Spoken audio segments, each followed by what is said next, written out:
Hello, everyone in Class Aviation Organization Ethics.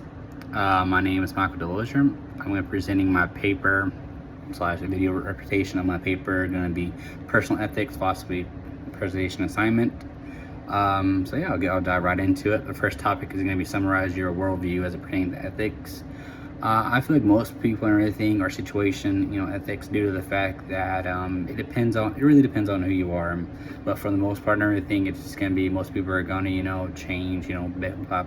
Like if I say like, hey, I think, the earth is, round. Some people will say like six people will say it's flat. And then like, oh, okay, well, it's gonna be flat. Not to, not really think that is due to the fact it's just easier to get along with and like, hey, I don't want to argue or they don't want to argue. It's just I don't have, maybe I don't have the energy, which shouldn't always be the case due to the fact that of course the earth is round, but but some people still believe what they want to believe, and you just you be respectful about what they say, but you don't gotta be like, oh, hey, I'll just follow you. That's like saying like, oh, if birds don't fly, like that's just kind of ridiculous. But it just, like I said, depends on who you are. But unfortunately, I feel like most situation, regardless of age, it could be 16 or it could be like 55, 60, 70, 80, 90. Some people will still change for as long as the group model, just to go along with the flow. We don't go against the grain.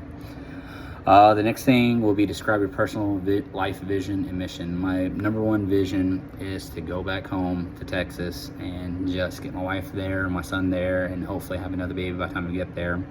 And just set up being my commercial pilot, and just that's it. That's the vision. That's the goal and everything. Just have a little bit of land. My mission is always be truthful. Always put my wife first.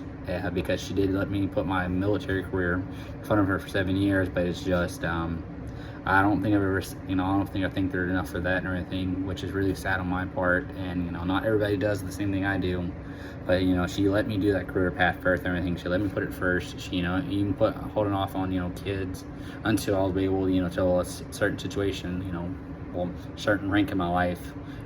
And until to a certain point where I know I won't have to worry about income, where she can be a stay-at-home mom, which is great. That's her life.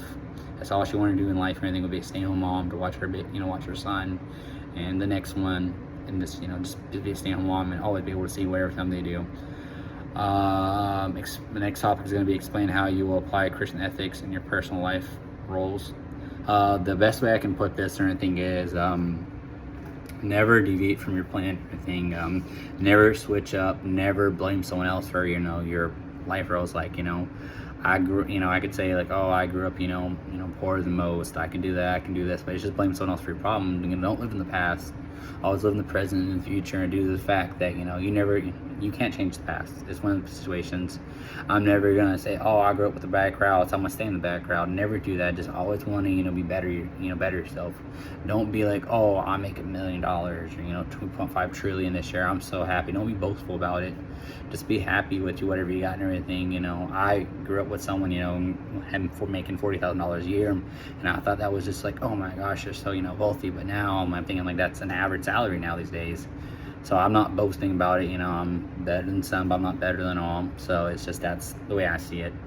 And that's I'm like, I'm gonna be helping people around the neighborhood if I can, or I think if I see someone the car broken down, I'm gonna stop and help them. With they're probably gonna offer me some return. I'm like, listen, it's just like you help the next person. It's just one of them things. You just want to go continue helping somebody one by one, not just like, hey, help one person, that's it, and just hope they help someone else next to them. The next topic, explain how you apply Christian ethics in your professional work roles. So at that point, everything, it's kind of, I wouldn't say it's kind of, like edgy, but, at a certain point, I think, some jobs won't let you talk religion, which is, perfectly fine. That's, they don't want to hurt no one's feelings, or maybe, certain passenger, or certain, worker, or certain employee, or someone might not feel the same views as you, and they don't want to make, hostile work environment, because, some people, they don't want to talk about Vikings or talk about, Christ, which is, that's like I said, everything. It just depends on who you are and where your work life. Some work life, if you work in a church, of course you talk about religion all day. But if you work in aviation, do some facts and everything. Some people don't believe in it, some people do. Some people believe a spaghetti, a spaghetti god.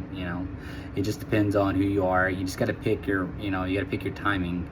You know, if your work allows you to post, you know, something like, you know, a flyer on the, you know, a bulletin board, or, you know, post in, you know, a group chat, or, you know, the website, something like, hey, you know, we're meeting at this time, physically, you can do virtually and everything. I know, especially in the aviation world, people are flying all around the world, so, you know, most of the time you probably want to do virtual due to the fact it's just a lot easier. And, you know, and plus, like, you know, if you're a pilot or anything, you don't work all day every day, so sometimes you're with your family, so you probably don't want to drive, you know, maybe like an hour or 2 hours wherever you're located to the local, you know, place you're gonna have, you know, the meeting. You can have in place meeting, of course, you know, like in person, but I feel like it'd just be a lot easier if you just do a webcam or virtual. And just, you know, we can reach out more and everything, because, you know, I can, you know, if I'm sitting in one building, I can talk to a few hundred people. If I go online, I can talk to thousands, millions who actually will sign up for everything. That's just a lot easier for certain people. The next one, explain how you make ethical decisions, utilize an ethical decision-making process. Again, it's just, you don't want to shove someone down. You don't want to shove down someone's throat like, hey, you know, it's this way, this way, this way. You know, it's just not good for someone due to the fact it's just, it's like, you know, if you go in a store, you see a Karen, right, which is, you know, someone, you know, makes a big deal about something and they're always just shoving in your face, you probably want to avoid that store. Not because the store is bad at all whatsoever, and you can go be in that store for 20 years, but that one moment that person, you know, did that to your face, or, you know, got do something, you know, you have a bad taste. You don't want to do it. It's like, you know, if you taste fish, the bad part of a fish the first time, you probably would never like fish again due to the fact it's just, you have that memory of just solid. So, you know, just like, hey, if, you know, you hear someone, you know, around you, you know, talking about, like, hey, you can talk to them about it, or, you know, or if you, like, say you post a flyer or post something and they ask you a question, don't like, hey, haha, you don't know what you're talking about, blah, blah, blah. Because I grew up in everything Southern Baptist, so my dad always told me verses, you know, everything about the Bible completely. But there's some people that would never heard about, you know, of course they heard about the Bible, but they never heard any scriptures, any stories from it. So then, like, they might have questions, and you might think it's like the most generic questions, like, oh, you know, kind of thing, like you're playing. I'm like, but no, some people are genuinely asking general questions because they have no idea. I mean, you know, maybe they just don't know how to research the questions, or they researched the wrong way and they got the wrong answers, in which you can point them if you know the answer. But it's okay if you don't know the answer. You can put them to your local, you know, pastor and everything, like, hey, you know, I think it's one way that's so great about the Bible and everything. And the moral of the story is just, you know, most of the time, you know, it's don't be, you know, boastful, don't sin. That's the general gist of the Bible. You know, love one another, respect one another. Don't discourage someone from doing certain things due to the fact that it's just not going to help you in the long run. Explain how you may be able to influence the ethical culture in your work organization.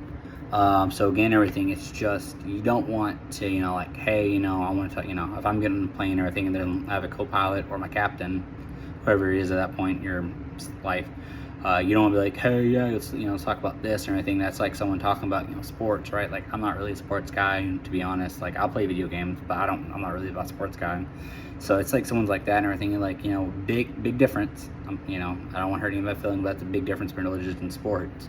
But it's just one of those situations. Some people probably hear it every single day. Maybe they grew up in their life like, hey, you know, like I did, but maybe they, you know, they got, you know, discouraged from it due to the fact that, you know, just grew up, you know, getting repetitive, and maybe, you know, like 2 months down the line they want to talk to you about it and everything, but just let them, you know, come to you and everything. If you know they're not a, you know, big religious person, just let them come to you. You know, don't be like, hey, get over here. And like I said, it will leave a bad taste in their mouth. And it's just not, it's not really okay to do due to the fact that some places, everything in work environments don't allow you to do that due to the fact that it's just like, you know, it's kind of harassment. You know, they want to, you know, not on a hostile work environment, because some people think pushing religion down someone so is hostile, which, you know, some forms it is, but some forms it's not. Only being respectful of their boundaries and, like, you know, pick up on their cues. If they're like, you know, kind of edging away from you or trying to avoid you, they're probably just being nice to you at first and didn't want to, you know, tell you to be quiet. But, you know, it's just respect for that. And I just want to, you know, last bit of this, I just want to say thank you guys for this class, you know, opportunity, you know, to learn from you as discussion board posts and how you guys think. You know, it's always, you know, a great way to think. So thank you.